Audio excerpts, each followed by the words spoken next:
Hi, my name is Jorge Campuzano, and this is my project for the Science and Technology class. And the topic is called Prevention of CTE in Football. The relevance of this investigation is that during the last recent years, college and professional athletes from hard contact sports have been affected by different neurological diseases.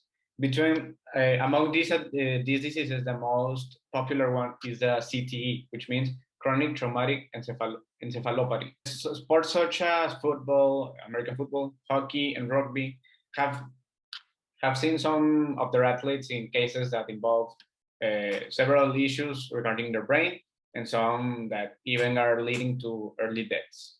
This problem leads to our research question, which is how much time can a professional football career last before presenting CTE problems? So after doing some light research, the hypothesis states that if a football professional player has an active career of about 3.5 years, in average, they will prevent getting CTE problems.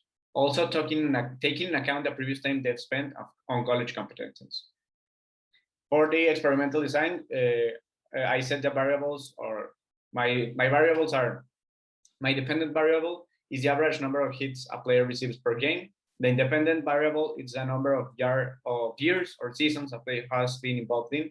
And the control variable is the position each player plays, as it is proven that one positions are more effective than others. For the observation of the raw data, I cited two sources. The first of those is the New York Times 110 NFL Brains article, which talks about how players per position present CTE in a scale of 110 professional players. And the Journal Athletic Training scientific article regarding the average hits of head impacts that players receive per game in average and also per position.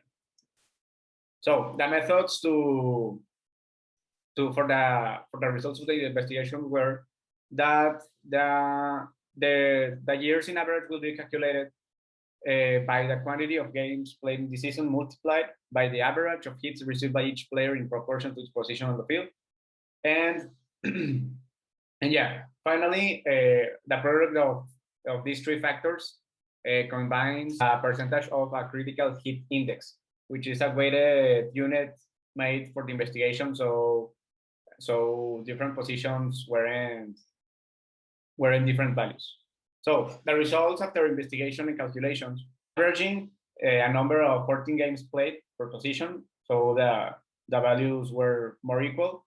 We have the following results. We have a notable majority on the linemen. Offensive linemen and defensive linemen are the second and first most affected positions respectively. So to get the years in average, as the most affected positions were these, they will be ranged as maximum ranges. So the average lineman can resist up to an index of 72.5, averaged by both offensive and defensive linemen, up to 12 seasons, which is the average expectancy of health of a lineman. This means that in a full career, the index indicates a total of 170 critical hits.